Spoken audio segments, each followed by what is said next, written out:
Hello, and welcome to this episode of Creative Fuel for Underdogs. This is the last episode. I've actually recorded like 22 or 23, and somehow this video just disappeared. But nothing in my world is bad. Everything happens for a reason, and we just learn to adjust to that. And so this is the great opportunity to come back and kind of give you a glimpse of what's coming in the podcast, and a chance to just kind of redo this episode. And it's a great point to say, hey, this is where we're going. So two things. One, where we are at episode 22 is learning how to take everything that I'm teaching and experiencing and walking the walk. So I've brought it into my company, and we have the goal of making my business the happiest workplace in America or in the world. And so this massive goal of how can we create a happy workplace? How can everybody feel like they're achieving their full potential? And so that's a glimpse of what's to come, is the journey, how we got there. And then the other thing too is this program is, it's the foundation of getting out of your head and being in the creative flow and living from this place is based on an idea called the 3 principles. And the person that introduced me to the 3 principles was Bob Schell, and unfortunately he passed on Sunday. So I would like to dedicate this episode to him, because without him, I would not be on this journey. I would not be here today, and I would not be experiencing happiness, which is what this episode is all about. It's the currency of happiness. So for me, when I begin to look back and say, what did I struggle with the most? What created the most worry? What created the most waste in my life? What was this mental suffering, mental burden? It is all to do with money. And it was either I didn't have enough money, or I didn't feel successful, or my father had, this, the way he talked about us as children. My younger sister was wildly successful in her job, and she had a ton of money, and my dad would always brag about her, which in turn made my older sister and I feel, jealous and less than. And so this whole idea of money, it just created a lot of mental turmoil. And so the idea to get past that and to not have that mental trauma, and to actually be able to flip the whole thing, be in the creative flow and flip it into, well, one, how do I get more money? How do I create more money? How do I live my passion and purpose? How do I do what I want to do? And at the end of the day, is money really it? Or is there, instead of the success being aligned with how much money you have, success being aligned with happiness? Are you living your passion and your purpose? Is your new currency happiness? And so that's what this episode is going to be about today. So I was not really aware of money growing up. My parents came from the war, so there was always a shortage, and my mom was always on this really tight budget, and she never really worked. So it was my father would give her so much money that she would, it was called her housekeeping money, and she called it the keep. So this was the keep, which we had to, she had to manage throughout the month. She got her keep once a month, and she had to, get all of the meals out of it, get anything we needed as far as clothes or anything else would have to come out of the keep. And so there was always this sense of being very frugal, making things work. We never went out to dinner or out to lunch. We never ate out. My mom would always prepare every meal, and she would make the budget last, and she would always try to keep a little bit left, a little bit over for emergencies. And she did a really good job of managing the household budget. So there was always this living within your means that we grew up with. But we never felt like we were lacking, or we didn't really have what we need, or we never experienced any of that. But some of my friends around me, they would eat differently. So, like my best friend growing up they had chips and eggs, egg and chips for dinner every night. So French fries, homemade French fries and eggs. And it was like the cheapest food you could buy, which was eggs and potatoes. Now, I thought it was amazing because they had egg and chips every night, and you'd dip, your chips in the ketchup. You would just, it would be a great experience. It would be absolutely delicious. But the fact that they had it every night was because they were always struggling for money. But I didn't know that, And then later, when I moved to a different area in England, my friend there, when they came home from school, they would have a snack, and they would have a choice of butter or jam on the bread. They couldn't have both. They just didn't have the money for it. And then once a week, they had meat. They only had meat on Sundays. They couldn't afford meat the rest of the week. And so, I noticed those discrepancies, but I never really noticed, I wasn't aware of, materialism and money and things. We never owned a car. My dad had a work car for business, but we never owned a car, so we always took the bus and public transportation. We were always in school uniforms, so you couldn't judge anybody by what they were wearing. Outside of school, you just had your knockabout clothes and your church clothes, and so you just never. There was just this whole not aware of the materialistic things. So when I moved to America, it was my parents. My dad his company was changing or going out of business. And he had 2 job offers. He had one in the south of England, and then he had the opportunity to start a business for a Swiss company that wanted to move into the American market. And we all voted. We said, hey, do we want to move to the south of England, or do we want to move to America? And we all voted, and we said we all want to go to America. So we moved to America, and what we didn't realize is that we were moving into an affluent community. The real estate agent, when my parents came ahead of time and they scouted out where we were going to have the business, where we were going to live, things like that, they picked Northeast Ohio because my dad was in the metal industry. He did non-destructive testing of tubing. So the Swiss equipment tested tubing for cracks and defects in welds. And so we needed to be in like the manufacturing Rust Belt. And then the real estate agent said, well, you always want to go where the best schools are. So in England, that wasn't a thing. Like you wouldn't, if you were going to go for the best schools, you would go for private schools, and we never did that. We were just always in public school. But so they picked a very affluent community. And in England, we didn't pay for the things that we had to pay for here. So we didn't have cars in England. We didn't pay for health insurance. There's so many things that you didn't pay for. You didn't pay for doctor's visits. You didn't pay for dentist visits. You didn't pay for any of that stuff. You could go to the opticians and everything was like part of the national health. So we didn't understand the cost of living here. So when my dad negotiated his salary, we didn't take into account all these extra things that he would need. So we came into this affluent community, and we didn't really have much. I wouldn't say we were poor. We weren't by any means poor, but we just didn't have what the other kids had. So I had like a rotation of maybe 3 outfits that I wore throughout the week, and I just didn't fit. So I walked into an environment where everything was based on money. Everything was based on what you have. In high school, it was, what car did you drive? And we were like, hey, we've never driven cars.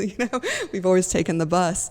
And so everything was like completely new, and it was a completely different standard. And the way that the kids judged each other, the popular kids all had money and stuff and brand new outfits all the time, and they like the in crowd, and it was was so extraordinary for me to be part of this and to experience it coming in from the outside, because I completely didn't fit. I totally didn't fit at all. And then I became to start to feel like an outcast, like, oh my gosh, we're poor in this rich community. And now it was a huge blessing, because it's like I understand not fitting in. I understand being an outcast. I understand that immigrant experience of not fitting in. And this whole new world that you're like you don't have anything that aligns with what these groups that are considered like the in crowd, the successful, you're way on the outside of that. And what was really interesting was we just went through punk rock right before I moved. Punk rock had just kind of come through, and everything in England was about being an individual, not conforming, not aligning with that. And so I moved to America, and, I wasn't punk rock. I was, you had these different types of music that you listened to, and so I aligned more with like the mod, which is kind of like the alternative now. But the punk rock was a little too angry and aggressive for me. But it was the whole idea that you were individual and that you weren't conforming to any norms. And the community I moved into, they were going through the preppy phase.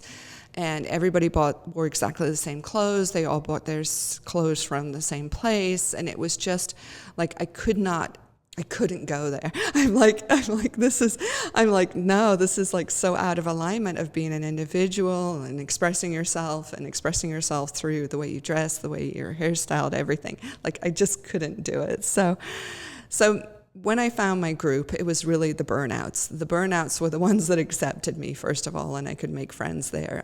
The only thing is there was a lot of drugs and smoking and, kind of dismissing school, and that wasn't, I'm a rule follower, it didn't fit me at all. So, but I found my people there, but it was not really my people, but it was the only place I could be accepted. And going through that, that feeling that you're not good enough because you don't have money, it was just the wrong way to judge people, And so the whole idea of this materialistic society, everything is based on materialism. And I am in marketing, but the whole idea that marketing is about, you have to have this to feel good about yourself, and you have to have that. And to me, that is something that's so wrong, that to tell people that they have to purchase something to feel better about themselves is just, there's something so wrong with that. So as we evolve as a marketing agency, and as we get really, really good at the two things that we do now, which is really creative ads for like LinkedIn, Instagram, Facebook, or organic search engine optimization, getting to number one on Google. As we do go into that, we have made a very line in, a hard line that we will not accept any clients that are trying to do this fear-based marketing. We want to take on brands and companies and businesses that are improving. And even if it's manufacturing, they're improving the workplace, they're improving safety, they're improving. Everybody's doing something to improve the world we live in, and those are the clients that we want to work with. But if it's just like a luxury brand that's like, this is going to give you status to make you feel better than the next person, then that's not what we're about. We're about all of that is nonsense. And so my entire life has been this, like, why am I not broken? And then the places that are broken, like, what do I need to fix? Or why is this causing me pain? How can I not feel this pain anymore? So it was physical pain that you felt, like when my dad was just going on and on about how successful my sister was, because what you interpret is, I'm not. and you're not proud of me like you're proud of her. And that's not the truth at all, but that's where your mind goes. And then the second thing was that I was alienated in a community because of their values. And so immediately I said, well, materialism and judging people based on what they have, especially kids. we have no control over what we have. The family that we're born into, the journey that we're on, we have no control over that. Judging kids by what they have is just ridiculous. It's awful. And so the new standard is the currency of happiness. And so it's like, what am I pursuing? What am I doing to make myself happy? How happy am I? How happy am I making the people around me? And then, and how successful am I with that? And how successful am I aligning myself with my life purpose, my path, my potential? And then the other part of it is how am I honoring my creative soul? How am I honoring my creative nature? And you look up a Google survey and it says 70% of the population feels they're not reaching their creative potential. So it's how am I aligning with that, and how am I achieving my creative potential? How am I living in this amazing world? And the more and more and more you get into it, you realize all that nonsense in your head is not real. All the drama, all the trauma, all the pain, all that, none of that is real. It's just thoughts that are creating these chemicals through your body, which are feelings. And the more you spend in this zone, in the creative zone, in the creative space, all that just disappears. And so, I could go and spend time with my dad, and we could talk about how proud we are of my sister. We could talk, I could embrace her, I could be around her, I could say, you did such a fantastic job. You go, girl, and not be hurt, not be jealous, it just allows you, because you're living in this much higher plane. You're not living in this status, judgment zone where you're judging yourself, you're judging everybody around you. You're just not living in that place anymore. You're living in this place where you have the potential and you have the opportunity to do anything. You can create anything, you can be anything. It's just finding that alignment with your path and your purpose, who you should be. And then using the creative flow, using problem solving, advanced problem solving, brainstorming to solve every problem that you face. There's no obstacle in front of you. It's figuring out what the next step is, and it's just thousands of baby steps to get you where you're going, but there really is no obstacle you can't overcome. And once you take that mentality and once you lean into that, all the other stuff just disappears. And then you start to have these really big goals. Like my goal is to start a creative revolution, and I want to make the workplace the happiest place you can be. And I want to reverse everything that causes mental strife and mental weight and holding us back and drama. And then just the waste of energy in anxiety and worry. Like, what if we put that energy into actually solving problems, fixing problems, improving our lives, improving the lives of people around us? And so it's like, how do we flip the story? How do we say, I don't care what you do for a living. I don't care how much money you have. I want to know what you do for free. I want to know how you're aligning to your life purpose. I want to know how you're unfolding that and you're having your impact on the world. Tell me about that. And that is your riches. And so the idea of prosperity is a totally different idea. It's an idea of untapping your potential, leaning into it. It's about developing these really, really rich, amazing relationships around you, having these amazing relationships with your family, with your friends, with your employees, with your coworkers, with everybody that is been brought into your life, that you're not having these superficial relationships where you're judging, you're in your head, but you're having these deep connections with them where you see their greatness. You are always addressing their greatness, and you're helping to see that greatness in them. And then just kind of being the champion and the cheerleader to helping them on their journey and unlocking their steps and unlocking their potential. And when you get to that place, where it's no longer about you, it's about your journey is to show other people just the innate health and well-being that they have, the innate opportunity and potential that everybody has, and that no one is broken. And instead of like judging and seeing the brokenness in everybody, that we're living in this world of just amazing possibilities. And then you're the champion, you're the role model for that by living in this world and just accepting everybody you meet, by just seeing this place in them. Instead of addressing what's on the outside, you're addressing the true greatness on the inside. This is a note from our sponsor, me and my business, 𝗘𝗽𝗀𝗶𝘀𝗀𝗀. If you have amazing products or services but are missing great marketing, and we want to talk to you, we'll get you found on Google. We'll take your content marketing to the next level, and we'll move your business from invisible underdog to industry leader. Go to 𝗘𝗽𝗀𝗶𝘀𝗀𝗀 and book a consultation with my team, and let's get creative. And so I'm just going to look at my notes here because I want to make sure that I addressed everything that my team was like, this was great from episode 5, but we lost the video. Okay, so I was an outcast.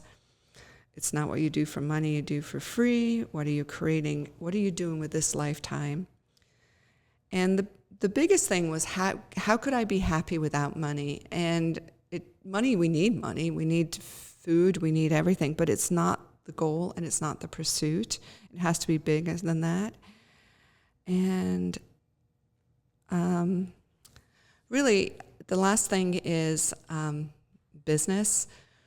We have figured it out. We have figured out how to, again, in what we're doing in my life, we're doing in the business, we've learned how to lean into our greatness, only accept clients that we can be great with. And living in this space has really transformed everything in my business. So it's operating from greatness, not from smallness, from our unique abilities instead of the things that hold us back. So stay with this podcast, stay with me, and once you get to episode 22, you'll find that we're doing it. We're really doing it. So have a great week.